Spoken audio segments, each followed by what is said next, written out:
semuanya, apa kabar? Selamat datang di Ayu Petreny dan Maad.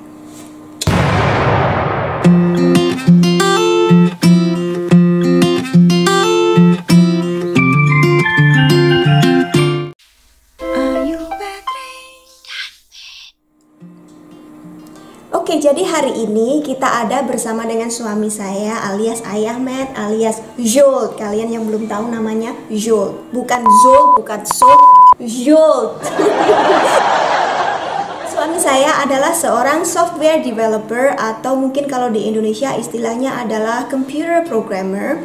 Dan kali ini ayah mau berbagi tips tentang bagaimana cara kita untuk bisa menjadi software developer. Jadi di sini kita akan membicarakan tentang skillnya ya, bukan tentang mencari kerja. Ya ayah ya. Mungkin untuk cari kerja lain kali kita bikin video itu sendiri. Jadi sekarang untuk mendapatkan pengetahuannya itu sendiri gimana? Karena ada beberapa teman-teman yang tanya ke saya dari Instagram maupun dari komen di YouTube, Mbak Ayu, gimana caranya untuk menjadi seorang software developer? Jadi langsung saja kita tanya kepada ahlinya, ayah yang how long have you been doing this? Exactly 20 years. 20 tahun pengalaman sebagai computer programmer. Jadi sudah bisa dibilang senior ya ayah, karena sekarang fresh graduate, setahun 2 tahun pengalaman keluar dari kuliah juga sudah banyak yang bisa kerja. Jadi sekarang kita langsung saja tanya, ada tips yang bisa dibagi untuk teman-teman yang ingin menjadi computer developer, computer programmer.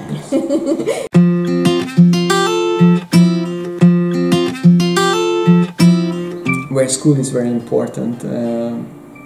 Well, it's important in Asia, I think, or that's my impression at least. So here very often in Europe, at least, I think employers are not looking so much for paper. They don't care about your bachelor's degree or whatever paper you have. They care about your experience. Usually they would give you a task during the interview, sit down, solve it. And they want to see how you do it, how you approach the problem.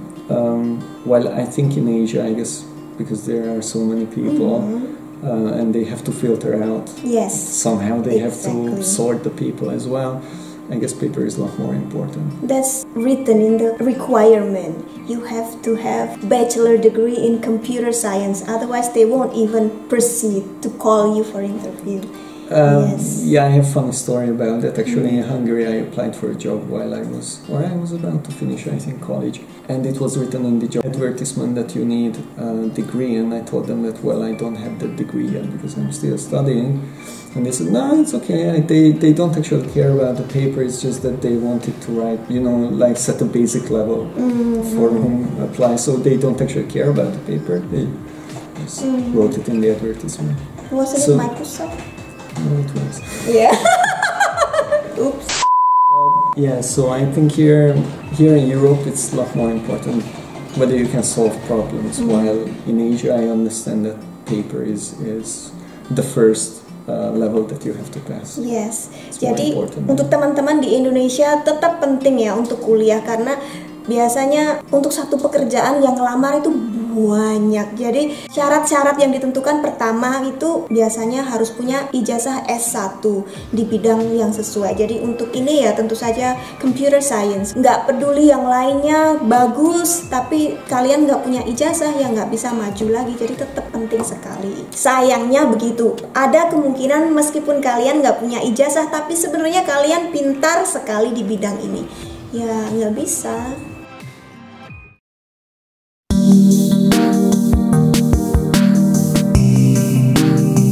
Well, you do need English, so English is the language of software development. There is no way around it. No Hungarian, no Indonesian? It's very, very difficult to find any kind of information in any other language. And maybe there are local forums and mailing lists and things like that, but in general, everything is in English, and even the programming languages themselves are in English. Wait, I don't know anything about this. So you have to learn programming languages. Yes. And there are a lot of them. Yes. And they are all written in English. Yes, so they have keywords in English. You do have to use different kind of expressions which are not tied to any natural language, but in general the keywords are usually English. But do you know any programmer who doesn't speak English? Is it possible? I remember just one person from 20 years ago, he learned German, not English, and I remember that he was really struggling with it. He just memorized the names without knowing what they meant. That's tough. Yes, so he just knew that if I want to do this, then I have to use this method, for example.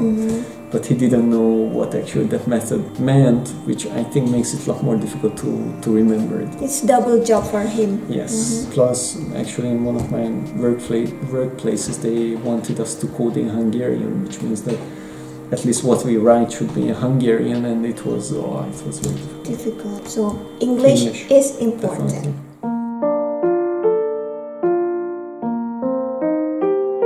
In my opinion, you don't have to go to school to learn coding, to learn programming. I don't know whether it's just my education, but I don't think that school can really teach you or prepare you for what awaits you in a job. What major did you take in university? Well, I went to teachers training college and I took computer science there. Well, I don't mean to offend the college or anything. No. I already went there with quite a lot of knowledge because I was coding at home, I was doing stuff at home. Actually, I started to look into this seriously in secondary school when I was around 16, I think. I had quite a lot of spare time besides going to college, and then my parents got me a job and I got to work when I was 20. 20? Yeah, 2000. So you could learn and you earn money? Yes, well, not much money, but I did learn, and it was very, very useful that when I graduated, I already had 2 years of experience. So when I applied for a job, I could tell them that, yeah, I'm not a fresh graduate, I already have 2 years of experience. If you're interested in it, there are lots of websites, especially nowadays. You can go on, try it out, try to solve your problem, imagine, oh, it would be so nice to have a program which can do this. You start with something simple. And try to solve it. That's a lot more useful than reading books or learning theory and so on. You need that too, but doing it is the best way to learn.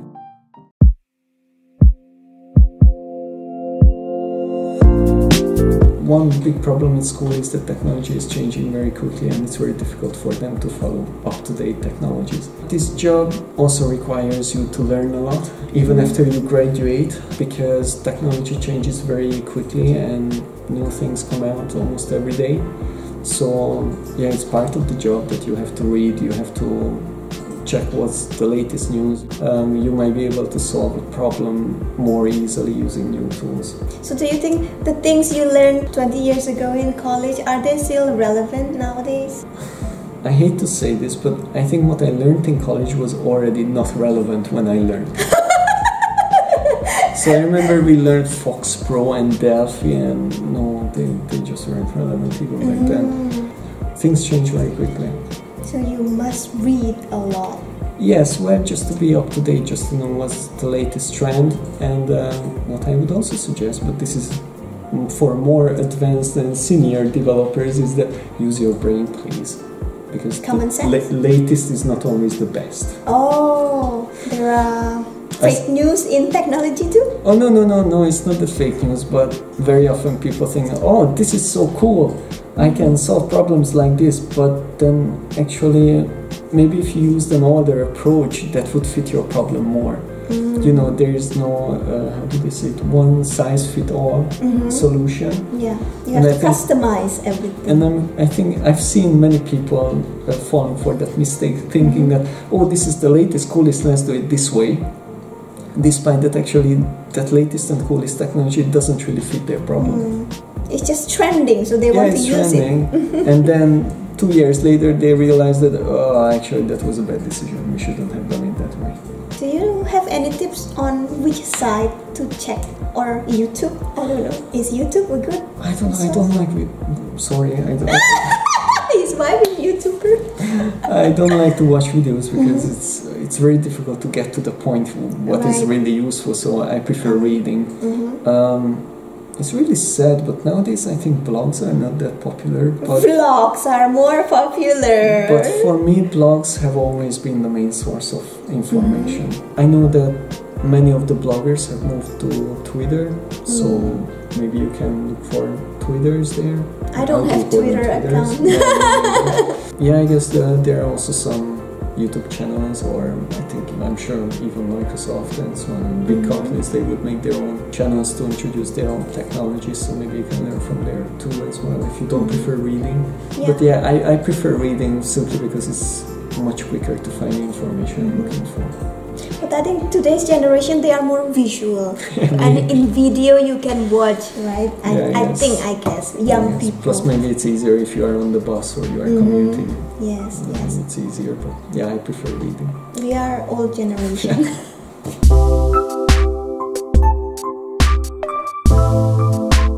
If we are talking about programmers, it very often means that you are sitting in an office all day long, 8 hours, 10 hours, 12 hours, and you are just working with the computer. Sometimes you talk to your teammates, but pretty much that's it.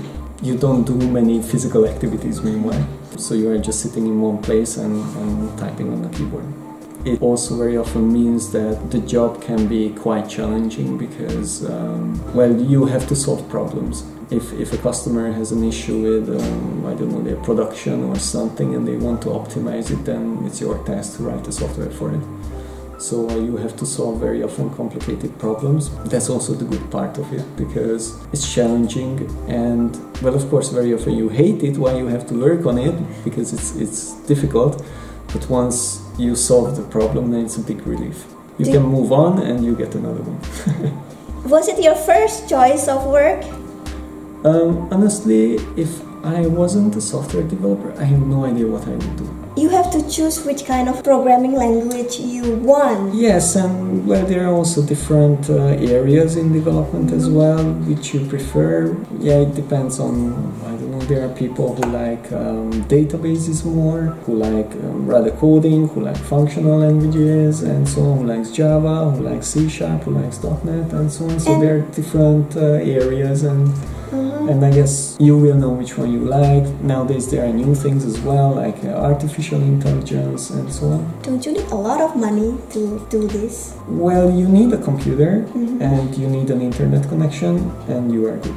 Really? Because you don't have to buy certain app to learn C++ or no app? Fortunately, many of the companies offer a free, very often they call it the community edition, which is free. You can download it for free. So if you want to join the Microsoft world, then there is Visual Studio Community Edition, which is free. But Java itself is free, I think, and I don't know the Java world that much. There are free resources you can use. Yeah, definitely. Many kids nowadays, they confuse between these two, hardware. Yeah, so as a software developer, you won't touch hardware much. You won't fix computers, you won't take them apart.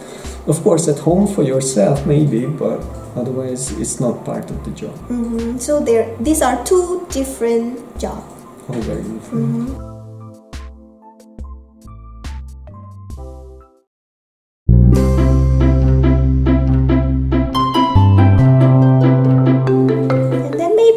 One last tip, we've been talking a lot. Yeah, so like I said, developers are very often sitting in an office working all day long, but very often they don't work alone, but they still work in a team. They have to work with other people together, maybe even non-developers. So it's also part of the job that you have to communicate with others. Sometimes even when, for example, you have a problem, you don't know how to solve it, you can't find any solution on the internet, or if it's just relevant to your own company, then maybe you have to talk to your colleagues. You have to ask for help, a bit of brainstorming and so on. So you do have to be able to communicate with your other employees, with your colleagues as well. You have worked with many people from different nationalities. Yes, yeah. Actually in Singapore I really enjoyed it. We really did have all kinds of races and nationalities. We had Indonesians, Indians, Malaysians, Chinese, Filipinos, Americans, Australians, Dutch, French, Polish. Yeah, New Zealand. Yeah. So all kinds of people really, and actually we could work well together, and it was a very nice team, and we didn't really have an issue. We were there to do our job, and we helped each other, and we never had any problem with this. How did the Indonesian developers perform? Were they okay? Yeah, they were. Some of them were really good. Yes, and actually we hired them because they were good, of course. So in Singapore, in that office, I did help with hiring. So very often it was my decision whom to, or also my decision whom to hire. So it was very interesting to see all kinds of people. I never cared about where they came from. I always cared about what they could do. And I guess because I was more European, I didn't care about their papers either. But it's still important in Singapore too. Oh yeah, I guess. Actually, the HR manager filtered the CVs for me. Probably she did. She only chose those who graduated from this. I don't know how IT she chose, school. but then I just got the shortlisted candidates who actually already came for an interview. Second round went to you. Yes, second round was with me, where you actually had to sit down and solve the task. Yes, and then I evaluated what they did. It was a bit disappointing that I could see people with 20 years of experience, with huge amount, a long list of papers, certifications, awards, and so on, and they just couldn't solve a very basic problem that we gave them. But they passed the first filter. Oh, yes. They did pass the flying flags, but then when actually they had to sit down and solve a problem, well, we had some candidates who just said, this is too difficult. They stood up and left. Oh my god. They didn't even try it. Yeah, I hope not Indonesian. Don't say. That's a secret. Yeah, that's a secret. Yeah. It's confidential. Yeah. Yes. It happened a few times. So that's why, for example, I also don't trust paper. Yeah, it's nice to have it, but knowledge is a lot more important. Oke, jadi gitu saja teman-teman. Terima kasih Ayah sudah bantu kita hari ini. Jadi mungkin lain kali kita bisa tanya-tanya tentang hal lain yang berhubungan dengan IT, boleh ya? Jadi kalau teman-teman berminat dengan topik ini, bisa kasih saran di bawah di komentar, mau tanya tentang apa lagi di dalam bidang IT. Mungkin lain kali kita bisa bener-bener bikin video tentang bagaimana cari kerja di bidang ini. Ayah sudah punya banyak pengalaman dan Ayah sudah punya pengalaman di bidang ini. Terima kasih untuk teman-teman yang sudah menonton video ini. Semoga bermanfaat untuk adik-adik, saya panggil adik-adik karena lebih muda ya mungkin, yang bercita-cita ingin menjadi software developer. The money is okay, right? Enough to live. It depends. It depends which country you live and your background. And for example, in that sense, Singapore was very interesting because there can be a huge difference between salaries for developers. Some jobs offered like $3,000–4,000, while some would offer more than 10. I don't think there are that big differences, let's say here in Hungary. Catat ya teman-teman, tergantung, semuanya itu tergantung. Yeah, well, I guess you have to look at how much your expense would be. Exactly, ya. And plan accordingly. Oke, jadi begitu saja saya lanjutkan lagi menutup video ini. Terima kasih untuk kalian yang sudah menonton. Jangan lupa klik like, subscribe, dan komen. Dan juga loncengnya dinyalakan agar kalian mendapatkan notifikasi setiap kali kita mengupload video baru. Sampai ketemu di video berikutnya. Bye-bye!